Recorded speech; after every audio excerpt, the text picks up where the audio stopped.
We don't need any of the other crap. Kill this.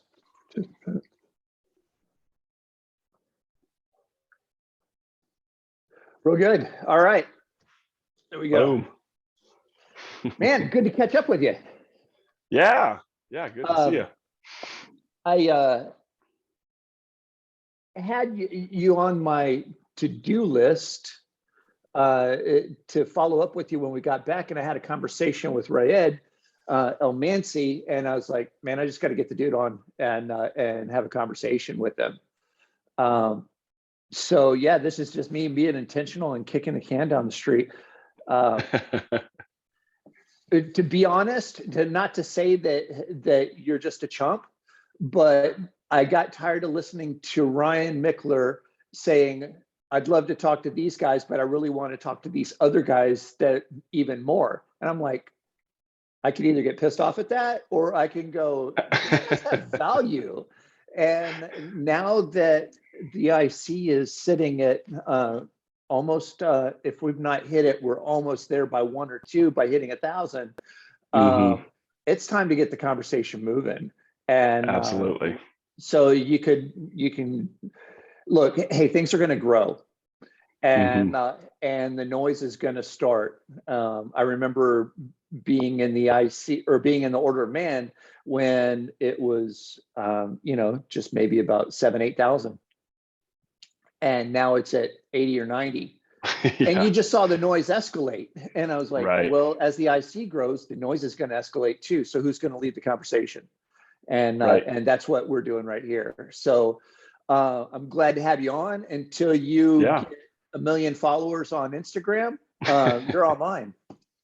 Yeah. I'm always yours, Reese. 1 million followers or not. But I'm recording this, and so honestly, you're a guinea pig. I have no podcast. Yeah. I have a few people following me in the IC, and I'm like, I'm going to shake this conversation up. So I'm actually looking at you because you're a guy that's actually doing shit. So teach me your ways, oh wise one.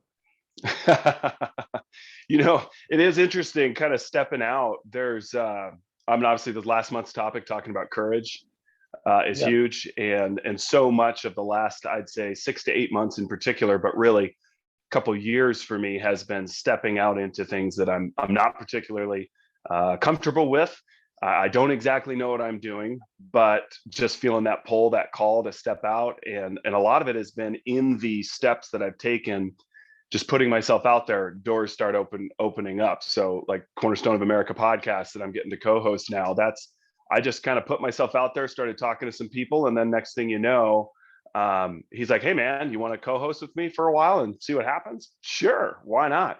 And if nothing else, it's a great opportunity to grow my network and put some message out there, message to the Iron Council. Certainly I've already met a couple people that jumped in during this opening that we've had in the Iron Council.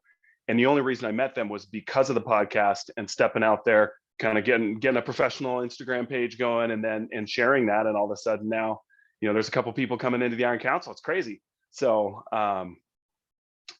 just sometimes it takes that first step of like, I have no idea what I'm doing, but I'm grateful for the Iron Council because there are so many guys who do know what they're doing.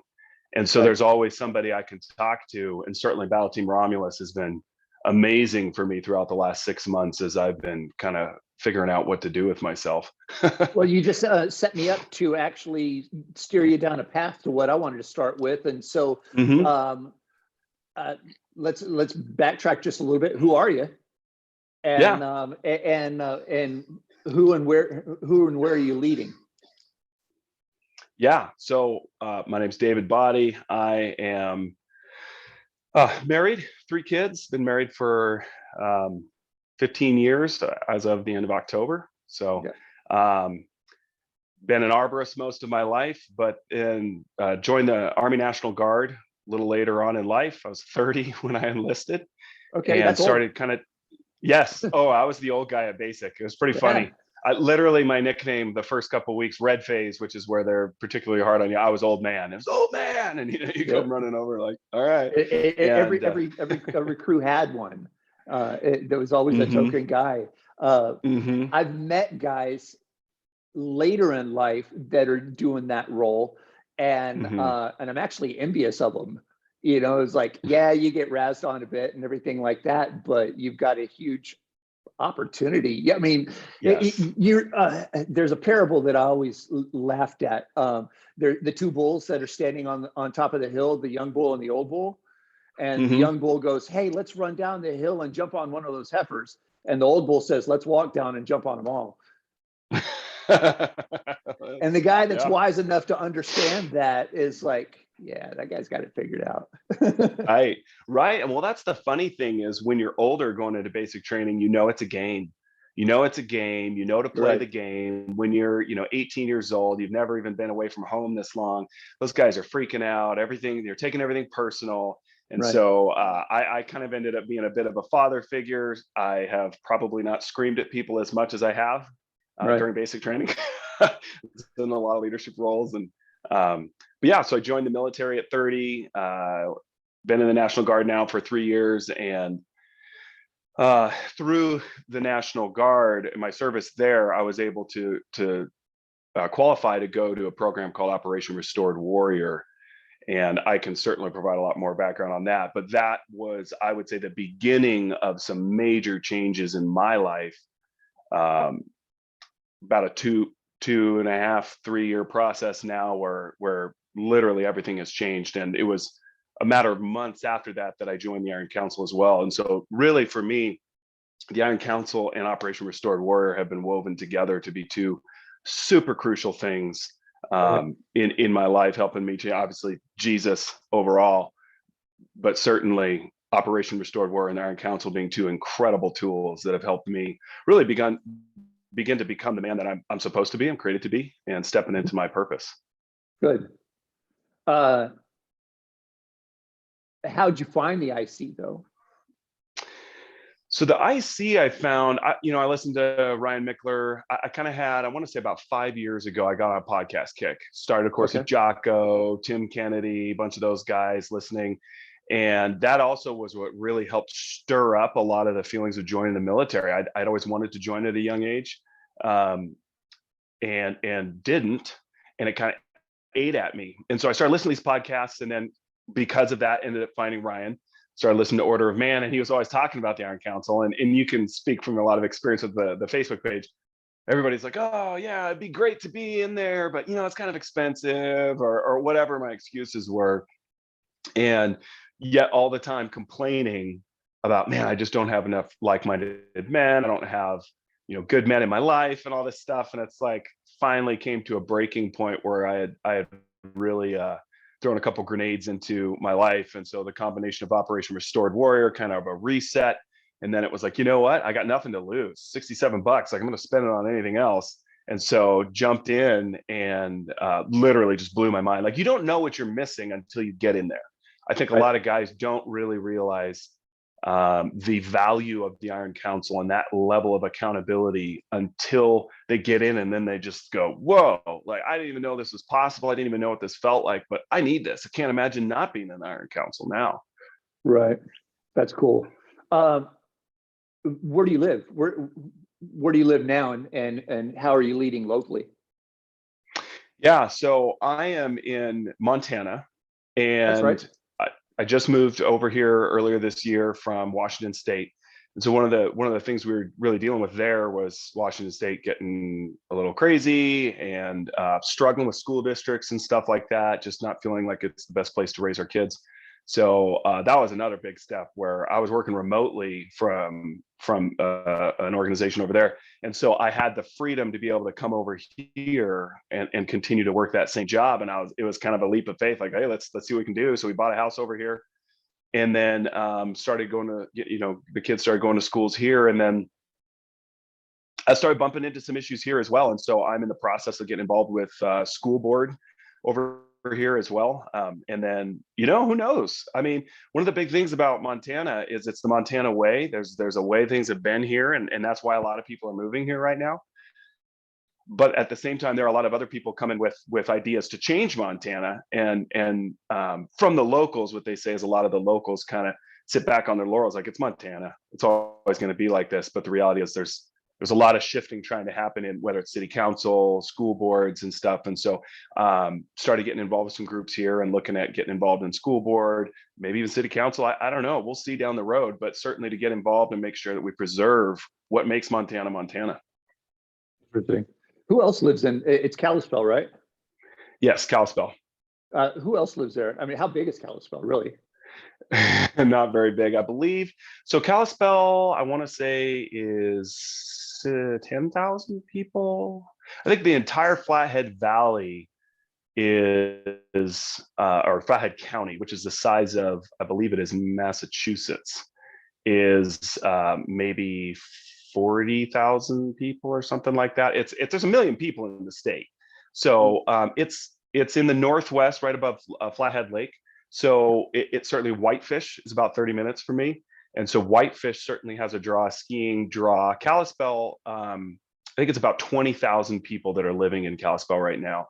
And then Whitefish is a big skiing draw. So you have a lot more money kind of moving into there. And Kalispell is kind of still, it's nice. It's got a Costco, a Target, those kinds of things, but it's very spread out. And so it's got that small town feel. You know, there's a couple guys from the Iron Council that live here. You know, it's funny because I mainly heard about Kalispell from Andy Stump, the Cleared Hot podcast. Yeah. I was So trying to lead you about that direction because I think Andy's like one of the I figured that's coolest dudes. So I was like, go hang out with Andy. Yeah. So I'd heard, my wife and I had loved Montana for years. We had talked when we were dating out of high school. We started dating when we were in high school, and we'd always talked about how cool it'd be to live in Montana, but most of our time was kind of more south in the state, Missoula, you know, out, if you just cruise on I-90, you're going to hit Missoula, and then you're going to hit further east. And those were nice, but the northwest corner is great because I'm from Washington State. I'm used to a lot more green. And so trees, I was an arborist for a long time. I need more trees. Northwest corner has lots of trees, nice and green. Straight Blast Gym, which is a phenomenal international jiu-jitsu organization. They're here in Kalispell, they're in Whitefish, they're in Big Fork, they're in all the bigger cities in the area. And so there's a lot of things that kind of drew us in here. Not only it's a little bit more moderate with its climate, still get lots of snow. I got snow on the ground right now, but doesn't get quite as cold. And then you've got a phenomenal, like we jumped into SBG for jiu-jitsu literally immediately, the entire family, all the kids, wife and I, and yeah, we train at the same gym as Andy. Okay. You said there's a couple of IC guys in the area. Local meetups. So yeah, Jeff, one of the guys who lives here, I don't know if I should name drop him or not. Jeff Gratney. There it is. Drop a name. So he Jeff who? Gratney. Oh, Chris Gratney's dad. Yeah. He's at the main event.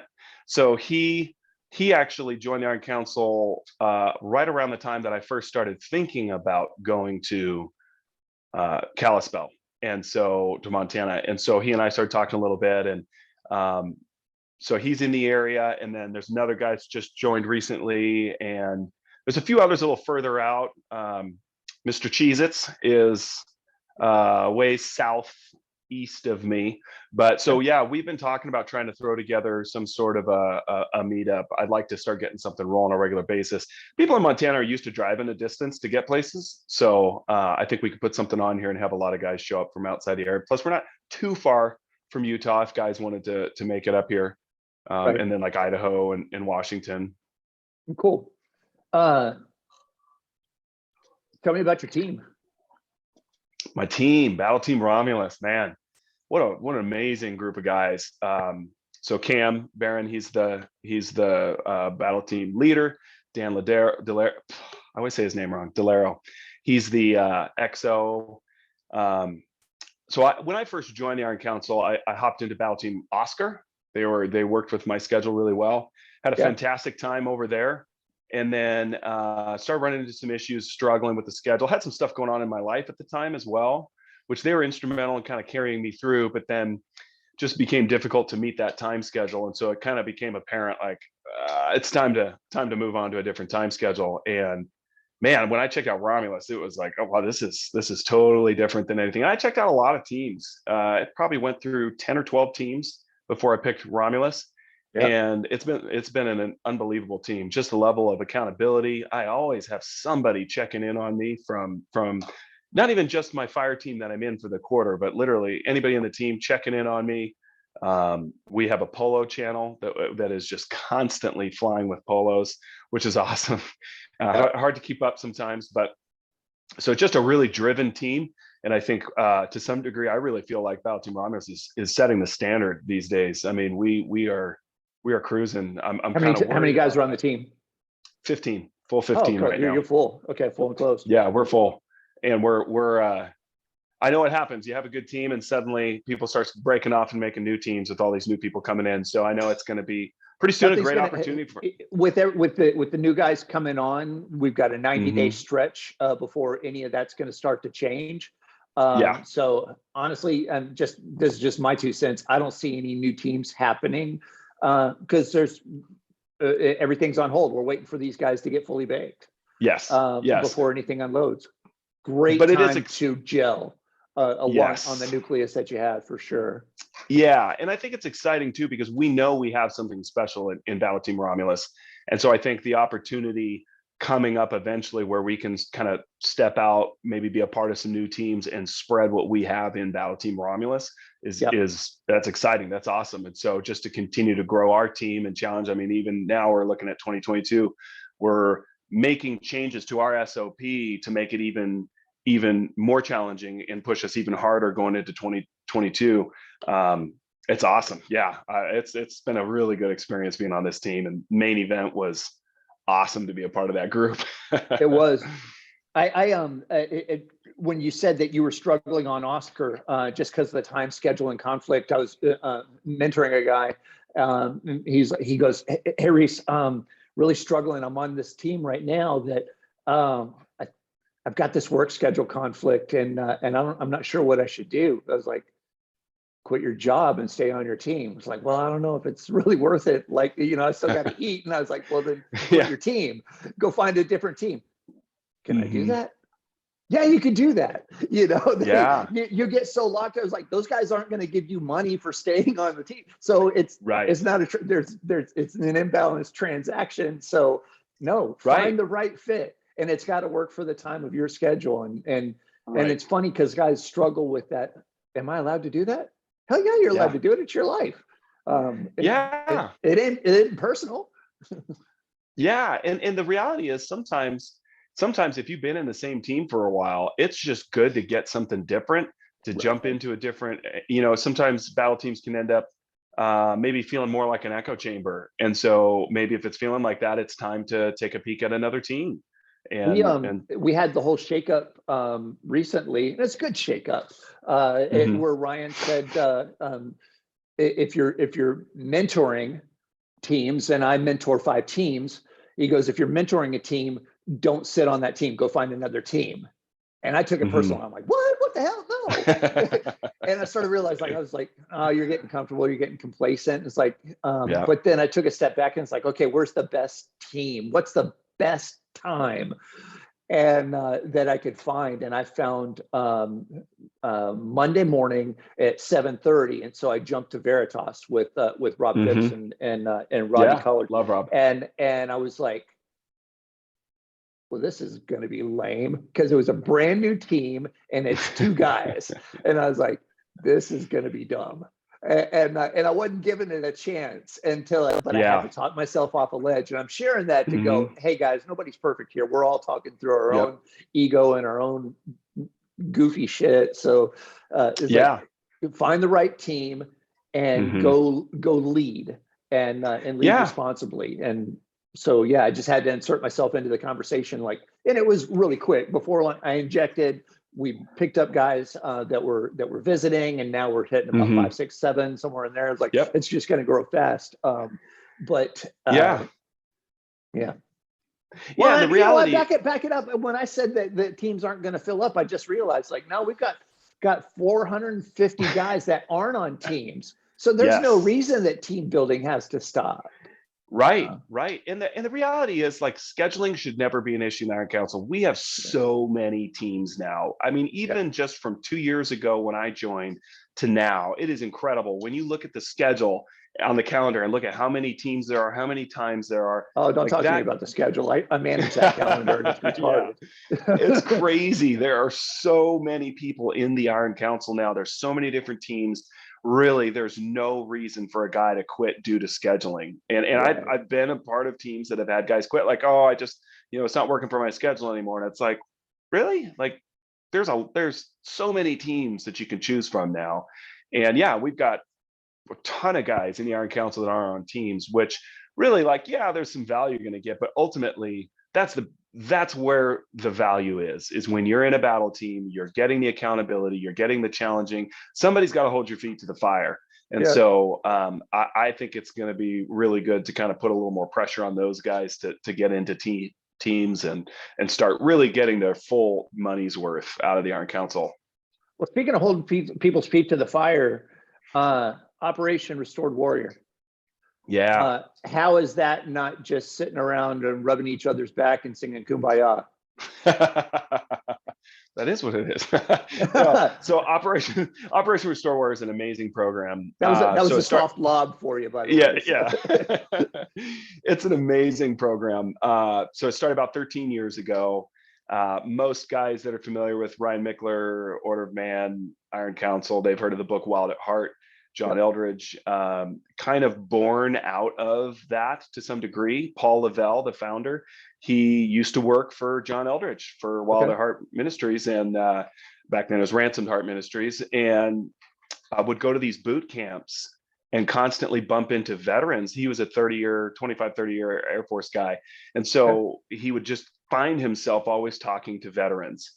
And so John really encouraged him, hey, you need to step out and start something specifically aimed at veterans. And so 13 years ago, he stepped out and did that. And so I think what makes Operation Restore Warrior different is there are so many nonprofits for veterans right now.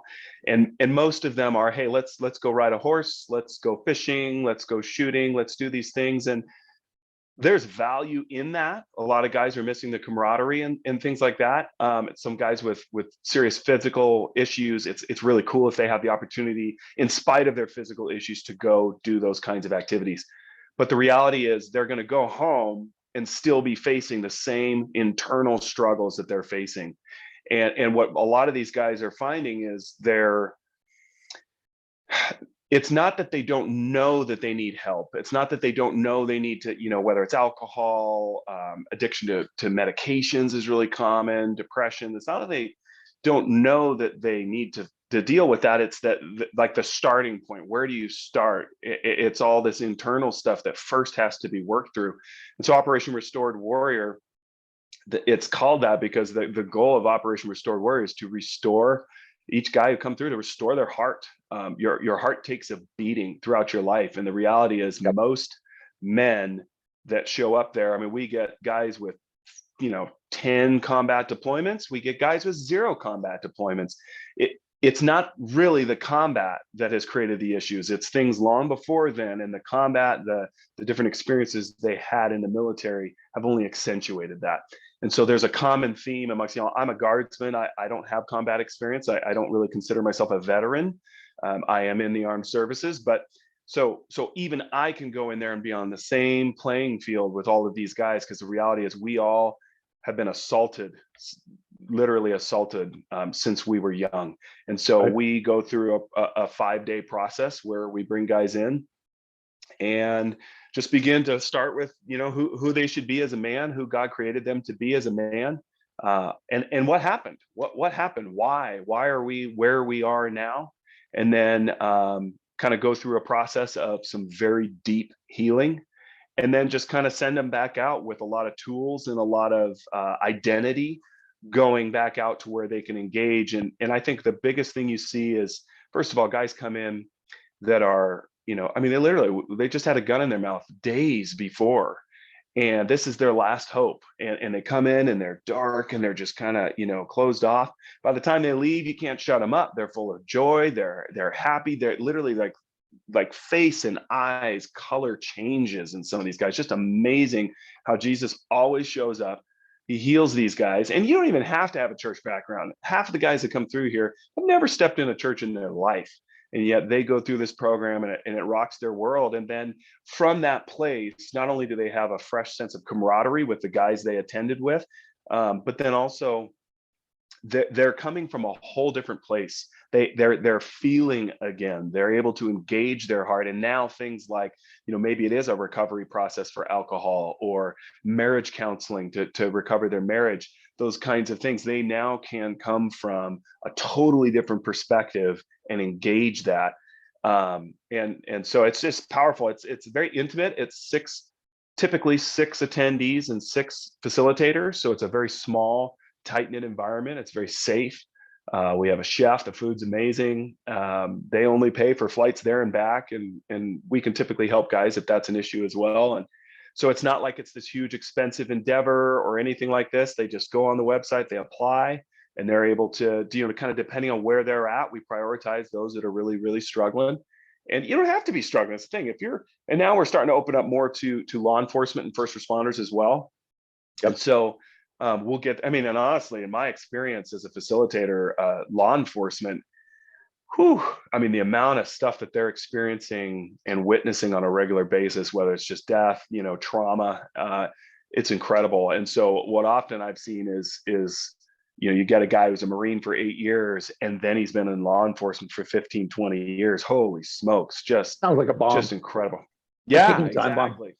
Yep. Yeah, exactly. And so, basically guys just go on, they apply, they get prioritized, and usually within a 3 to 6 months, we're able to get them into a program, and their life has changed. And then the word of mouth is just amazing, because a lot of these guys just go home and people are like, what happened to you? We've literally had guys getting picked up by their wives at airports, and their wives don't recognize them. They walk right past them because they are so different. Just so much has been broken off of them. And so it's really, for me, it's a privilege to be a part of the program. Yeah. Just a phenomenal organization, and we're growing. We're in a growth right now. We're trying to work towards where we can get more guys. 22 a day is what you typically hear for veteran suicide. Through COVID, it seems like it's gone up, probably more like 24. And that's not including a lot of other ways that guys have been, a lot of guys have been ending their lives in ways that are a little more creative, and statistically, it doesn't show up as a suicide. It might be a car accident is what it's classified as, things like that. So it's probably much more than 24 a day, but that's not acceptable. And so we are working to grow to where we can bring more men through the program. And we do have a women's program as well. And we're creating online resources as well. And so I was getting really ready to ask you, how are you guys tackling the virtual? Because I could think of a dozen guys that would love to participate and assist, and travel there is unrealistic. But if you take the same considerations, like some of the guys, like they're not as bad as maybe somebody that needs to face. Look what the Iron Council has done virtually. Ton of help. So now on you're categorizing, going, hey man, we can respect where you're at. Let's try you virtual before we go taking the face-to-face move, and finding more guys can help and participate like that. I'd love to continue that conversation and help. Of course, I'd help face-to-face too, but I'm finding I'm really good at facilitating the virtual just the same.